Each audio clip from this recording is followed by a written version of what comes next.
Welcome back to the next chapter of Search produced by SEO Week and iPullRank. Check it out. End of April and New York City. All of the best SEOs in the world are coming. Like this lineup is ridiculous. And we have the man.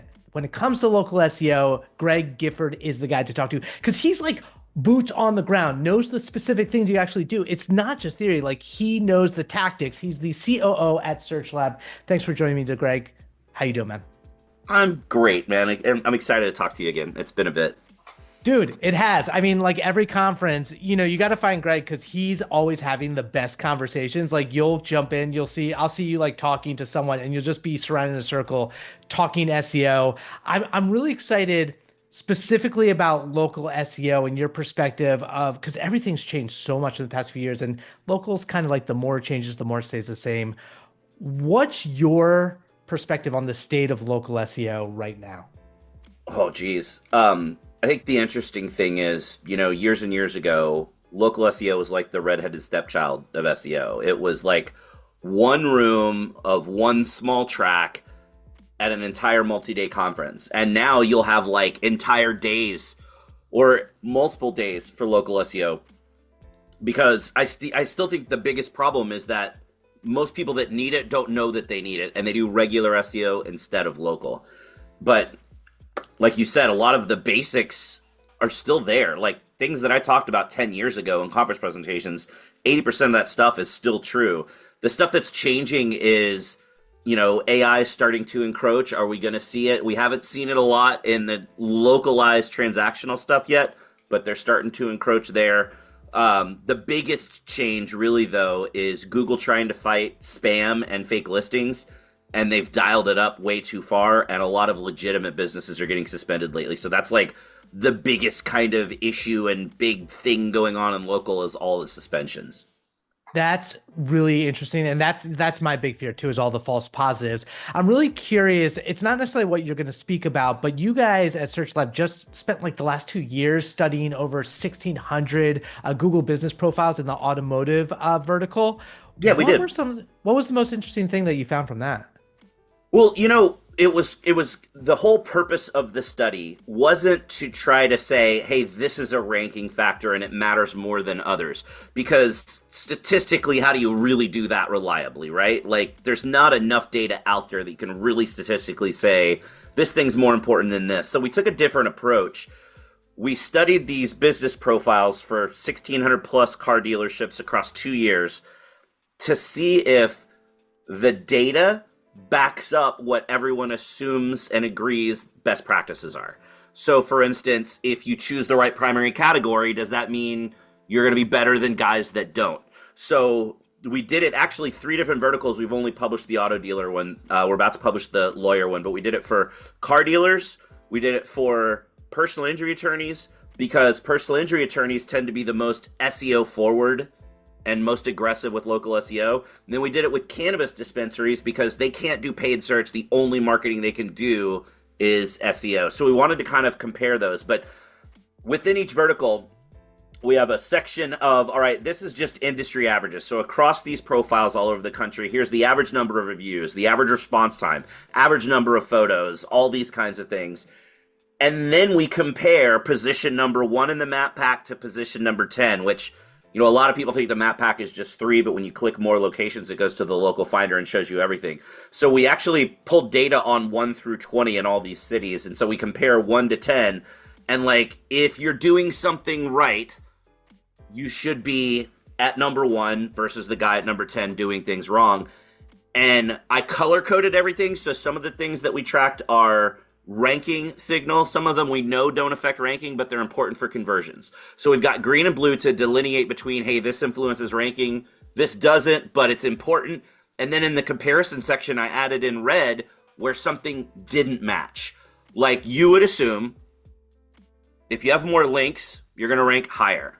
Now, obviously, there's more nuance to that, but just in general, if you're doing link building, you probably have more links, you're going to rank higher.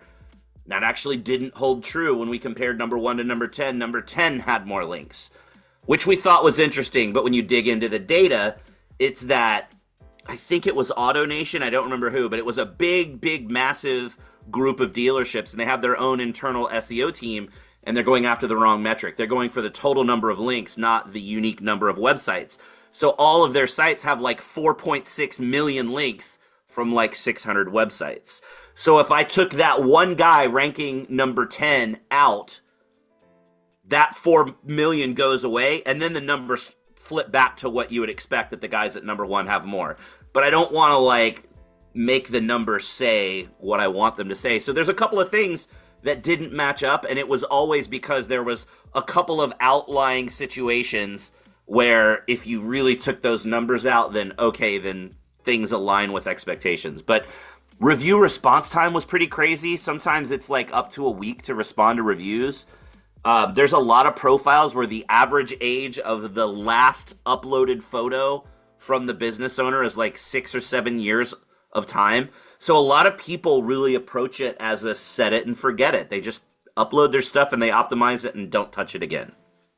That is so fascinating because there are a bunch of levers that you can pull. Obviously, you're always tied within the proximity, quandary that is local SEO of how strong of a ranking factor, just where you are on the map, but like all these other things to test. And then to your point, when SEO, we always talk about tying it to revenue, which is those levers you can pull that aren't necessarily going to impact your rankings, but ultimately will impact how many sales you make, how many people buy. That kind of leads into how are you thinking about what you're going to be presenting at SEO Week, and why should people come and see all these gems that you just drop in terms of like the what to do? Well, I feel like I haven't really chatted with Mike about the specifics of what I'm going to talk about, but we did talk about it a little bit on the boat in San Diego at the boat party, and I think I'm going to go a little more advanced this time. A lot of times I go pretty basic, but this time I think I might go a little bit more advanced and talk about some really cool things that you can do. There's some research that Joy Hawkins did about the default order of reviews. So when you first go to a reviews on a Google Business Profile, there's the default order before you click the filter to see newest or best or worst. She did some research about things that make reviews stick there longer, and then you can kind of take a leap and add all the things that she found together to bury bad reviews from that default really quickly. So that's a really cool advanced tip that we've been using a lot lately that's really successful. I'm doing a talk at SMX Munich about using user-generated content on your Google Business Profile for content ideas. And I'm really enjoying what I'm putting together there. It's basically saying, look at your reviews and see what people are talking about. And the terms that pop up all the time, make sure you have those same terms on your website. So if it's good reviews saying certain things over and over, make sure you have that very clear and obvious on your website. Or if it's bad reviews saying the same thing over and over, do you not have the right answer on your website, or what you have on your website isn't clearly matching expectations? What do you need to update? And I don't think a lot of people dig that deeply. I think people just kind of look at their reviews and don't see the goldmine of opportunities for things that you can write. And then, look at your competitors' reviews. Look at the Q&A section on your Google Business Profile where people are asking questions, both for you and your competitors. So I'll talk a lot about that. I have a really cool local SEO audit tool that we've built in Google Sheets. That's a quick little mini tactical audit that we've found very successful. So I'm sure I'm going to share some information about that as well. So it'll be kind of a quick little local SEO advanced masterclass. It should be really fun. Dude, I love that, especially for like the enterprise attendees who have like all these nationwide locations. Like next leveling up is so critical. And we know each other going way back when I was working in a review software company where, I'm hyper aware of the value of reviews. I remember looking at not just the default reviews, but what snippets were pulled out, because it always has those 3 snippets, and like depending on your review score, it'd be like 2 good and 1 bad, or sometimes if it was kind of crappy, 2 bad. It's like, how do you actually adjust that, and asking for those reviews? So interesting, dude. Everyone should come to see what sort of research you're doing. And then my next big question is like, what direction? Like, I feel like local SEO has always gotten the short end of the stick by Google. You point out about spam and the false positives. What do you think is going to happen going forward? Do you think it'll be more of the same? Do you think we'll see more AI organized local results? What's going to happen? I think for sure Google is looking at things they can do with AI to streamline the the local business interface. Like you can already have an auto-generated AI description of your business.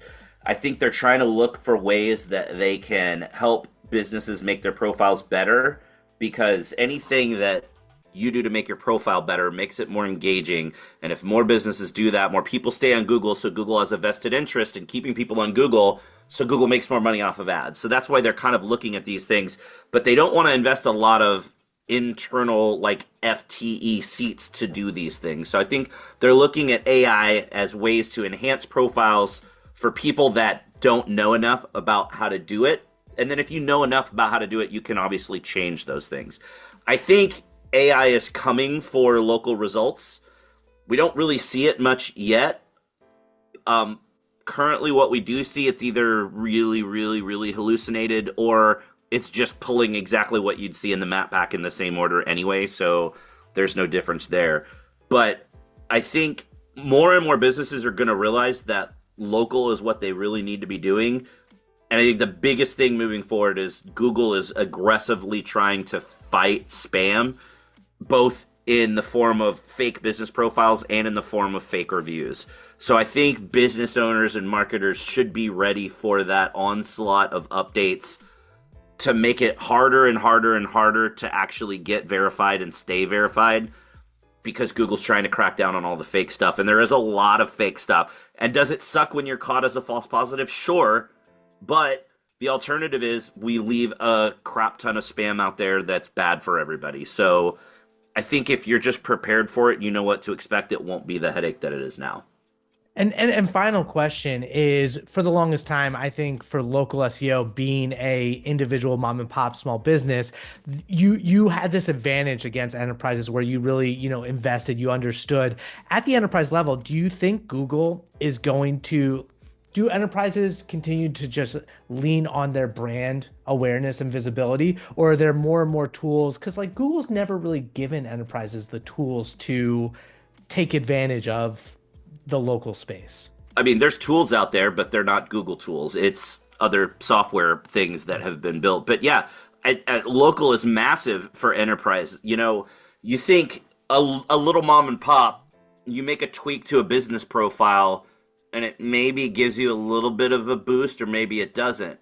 But at the scale of thousands of locations, looking at that and going, oh, we don't have this category selected and we should, and you select that category across thousands of locations, you get a 0.5% lift across 1,000 locations.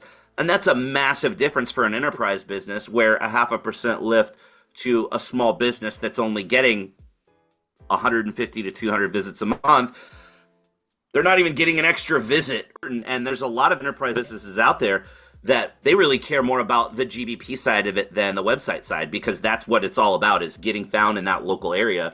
And so finding the right tools to help with that, or the right information to know the things you should be looking at, will be a game changer for enterprise. Huge. It's the opportunity cost. It's like if you choose not to pay attention to it, you're missing on so much available money. Awesome, dude. So if anyone wants to find Greg, wants to hear amazing local SEO tidbits, you got to come and chill with us. April 28th, New York City, SEO week. It's going to be unbelievable. Lots of great parties. Excited to see you there, Greg. It's going to be fantastic. Like projection mapping on the walls and stuff. Like, I'm psyched to see this place. Dude, next level. Okay, catch the next episode. My name is Garrett Sussman. This is brought to you by iPullRank. We'll see you soon.